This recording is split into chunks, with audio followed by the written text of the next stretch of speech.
थी कि भाई 700 लोग यहाँ वोट करेंगे। अरे प्रधानमंत्री है देश के। अच्छा बोलेगा 20 मिनट में, आप 20 सेकंड ले लेना। और कहीं नहीं देखा किसी मुख्यमंत्री को, प्रधानमंत्री को। हो गया। अब आप काम की बात तो करिए। प्रधानमंत्री है, आपका चेहरे पर तारीफ करेगा, कुर्सी का आदर कर लीजिए, देश का आदर कर लीजिए। चेहरे पर तारीफ नहीं करेंगे, चारों की बड़ी आप खूबसूरत दिख रही हैं। आपके चेहरे की तारीफ मैं नहीं करने बैठी हूँ कि मैं काम की बात करूं, मैं काम की बात कर रही हूँ।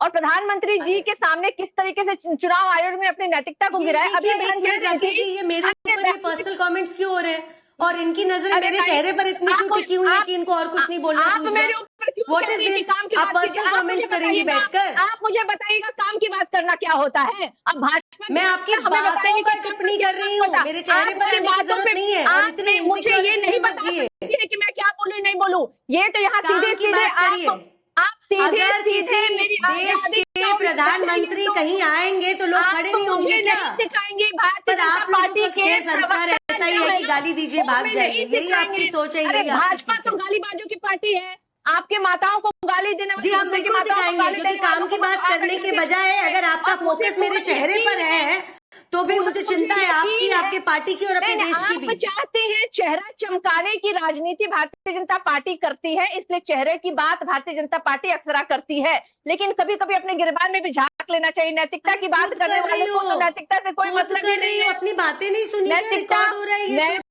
की तो बात भारतीय जनता पार्टी जब करती है ना, तो नैतिकता की बात ना करें आप। और आप हमें नहीं सिखाएंगे कि हमें क्या बोलना है नहीं बोलना है। चेहरा चमकाने कोई नैतिकता, चेहरा क्या मतलब? राकेश जी क्या ये कर रही है? मैं आता हूँ बीच में, कोई पर्सनल लाओ। एक मिनट मैं बीच में आता हूँ। नहीं सारिका जी, आप और चारुत्रा प्रज्ञा, आप कोई किसी को पर्सनल होने की जरूरत नहीं है। सारिका जी मैं क्लियर करता हूँ, मैं सबको समय दूंगा। नहीं हम मैं 20 सेकंड ही आपको 1 मिनट देता हूँ। मैं कह रहा हूँ कोई पर्सनल ना हो, कोई पर्सनल ना हो, सवाल के इर्द गिर्द रखिए। पर्सनल कमेंट नहीं अच्छा लगता है। गंभीर मसले पर डिबेट हो रही है तो गंभीरता के साथ थोड़ी सी बहस आप लोग करिए। सारिका पासवान, आपसे सवाल मैं फिर दोहराता हूं और आपको भरपूर समय देता हूं। संविधान का ठेका क्या सिर्फ आप लोगों के पास है? मतलब आपके पक्ष में नतीजे नहीं तो संविधान के उलट हो गया? नहीं देखिए, संविधान की लड़ाई तो देवंश से हम ही लड़ रहे हैं भाई। और हम जब एग्जाम्पल के साथ बातों को रख रहे हैं तो जो लोग संविधान के खिलाफ खड़े लोग हैं, जो लोकतंत्र की हत्या करते हैं, वो सबसे ज्यादा विचलित हो जाते हैं। तो हमें शब्द देना शुरू कर देते हैं, भाई ये बोलिए ये करिए। देखिए अभी बोल रही थी प्रवक्ता वाली बहन की 700 लोगों ने वोट किया, बैलेट पेपर से वहां हो सकता है। आजाद भारत के बाद क्या पहली बार हुआ है क्या? आजाद भारत के बाद जब भी चुनाव हुआ वो बैलेट पेपर से ही हुआ है। अभी ना नया ये हुआ है कि ईवीएम के थ्रू हो रहा है। लेकिन ये बहुत वाजिब सवाल है, क्यों आज जब आप एक प्रधानमंत्री जिसका खुद का चुनाव ईवीएम से होता है और वो राष्ट्रपति को चुन रहे हैं वो बैलेट पेपर से, सारिका पासवान जी, वाजिब सवाल नहीं है? सारिका पासवान जी, ठीक है मैं आता हूं इस पर। लेकिन उपराष्ट्रपति चुनाव की प्रक्रिया कैसे होती है, वोटिंग कैसे पड़ती है, ये आपको थोड़ा सा अगर अंदाजा रहता तो आप इस बात को लेकर नहीं आती। लेकिन राजगोपालन जी, सारिका पासवान ने जो कहा, कह रही है कि साफ संविधान की बात तो सिर्फ हम ही लोग करते हैं, सत्ता पक्ष थोड़ी नहीं करता है।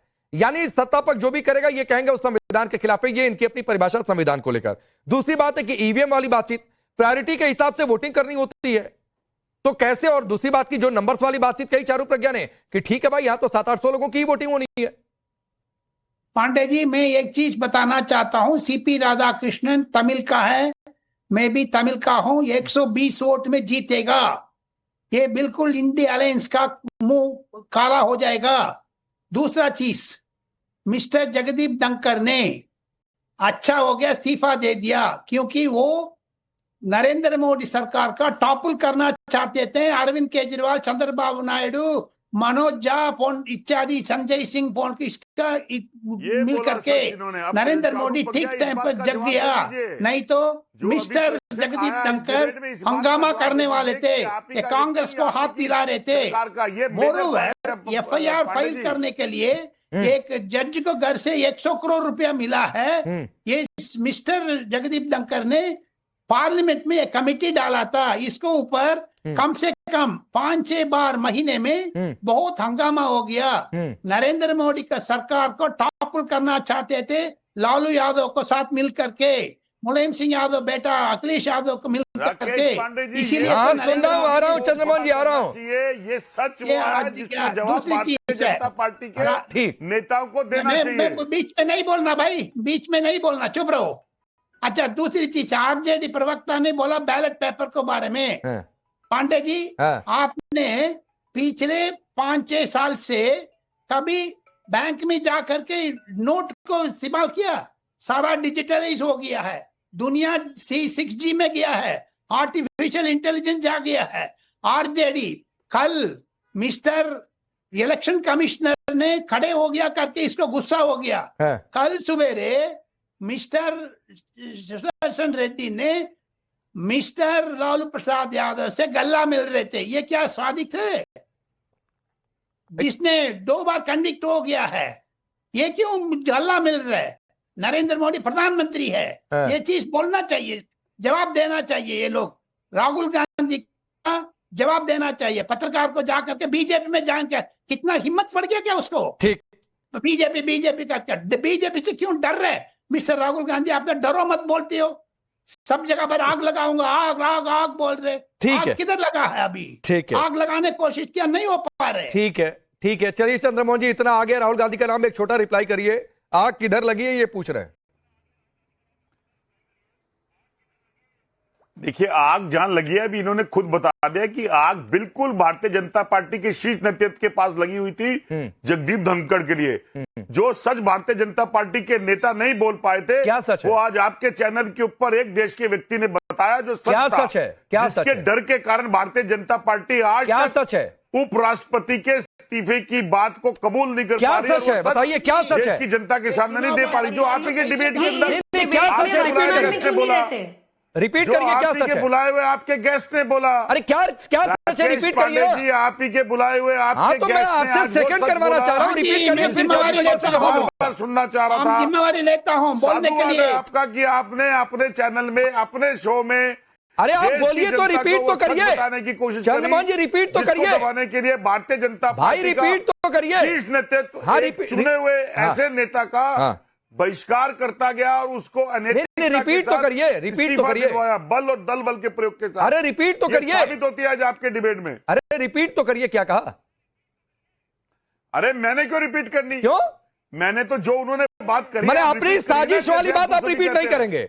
अभी जो सामने आई बात, राजगोपालन जी की आधी बात को आप कहेंगे कि देखो राजगोपालन जी ने ये कह दिया, क्योंकि आपको लेकिन आप लोग क्या करना चाह रहे थे उस पर आप नहीं बोलेंगे। सार का पासवान याद रहेंगे आपको, नहीं मुझे हर कोई याद रहता है, की कोई कमी याद नहीं रहेगी, क्योंकि आपकी मजबूरी है। ठीक है राजेश गुप्ता, कांग्रेस तो खत्म हो चुका है, कांग्रेस तो मर चुका है भाई। कांग्रेस के बात में क्या बोल रहे हो? आज कांग्रेस तो खत्म हो चुका है, सच दिखाया कांग्रेस का जिंदगी। रोजी सच दिखाते हैं, जनता पार्टी रोजी सच दिखाते हैं, लेकिन सच आप स्वीकार नहीं करते चंद्रमोहन जी। राजगोपालन जी की आधी बात को आपने पकड़ा, आधी बात को आपने छोड़ दिया। जी आपसे राजगोपालन जी की आधी बात को पकड़ा, लेकिन आप लोग क्या साजिश रच रहे थे वो जो राजगोपालन जी ने कहा वो आप नहीं बोल पाए। नहीं, वो तो आप वो उठाना चाह रहे हैं जो आपको पसंद है। अब आ गए आपको पसंद राहुल। चलिए राजेश गुप्ता, उठाना चाह रहे हैं, मैं आऊंगा चारू प्रज्ञा एक साथ रिप्लाई करिएगा।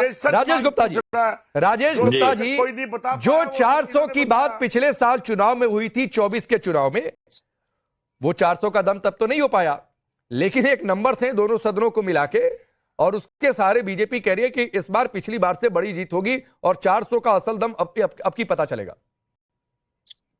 अब देखिए, जो चुनाव लड़ता है भाई वो तो यही कहेगा कि मैं एक तरफा जीत रहा हूं, और उनको अपने नंबरों पे भरोसा है कि पक्ष के साथ ही इसमें एकमत है, और सभी जानते हैं कि किस किस्म की सरकार बीजेपी चला रही है और बीजेपी के लोग कितने नाराज हैं। मुझे ये मैंने भी अभी सुना, और इससे पहले भी अगर आप टीवी पे देखेंगे, कई जो यूट्यूबर्स हैं या कई पत्रकार उसमें बता चुके हैं जो बीजेपी का पक्ष भी लेते हैं। तो उसमें बिल्कुल क्लियर है कि देखिए, धनखड़ साहब तो बीजेपी के, हमारे तो है नहीं। अगर वो टॉपल करना चाहते थे और अरविंद केजरीवाल जी को और संजय सिंह जी को मिला के करना चाहते थे, तो इसमें मैं क्या कहूं? ये तो धनखड़ साहब जवाब देंगे सच्चा के झूठ है। तो छोड़ दीजिए ना, मैंने तो वो सवाल ही नहीं किया राजेश भाई, मैंने तो आज के चुनाव को लेकर सवाल किया आपसे। नहीं, आपने दिया, लेकिन अब इतने बड़े वरिष्ठ पत्रकार अगर अरविंद केजरीवाल का नाम दे रहे हैं तो मेरी जिम्मेवारी बनती है ना भाई इस पर जवाब देना। ठीक है। तो मैं ये कह रहा हूं कि वो नाम दे रहे थे, और उसमें उन्होंने चंद्रबाबू नायडू जी का भी नाम लिया, और बार बार वो नाम, यानी चंद्रबाबू नायडू जी जिनकी वजह से सरकार चल रही है, वो भी सरकार को गिराना चाहते थे। एक बड़े उद्योगपति का नाम उसमें आ रहा है, यानी उद्योगपति भी दुखी है, इनके साथी भी दुखी है, इनके उपराष्ट्रपति भी दुखी थे। अब इसमें बताओ हम क्या करें? अरे आज आप क्या कर रहे हैं यही बता दीजिए। कल तो राहुल गांधी पर आपकी पार्टी के नेता ने बड़ी भड़ास निकाली कि वो विदेश चले गए, इधर पंजाब बाढ़ में डूबा हुआ है। आज आप लोग क्या कर रहे हो? देखिए। राहुल गांधी के साथ हैं कि इनके साथ है?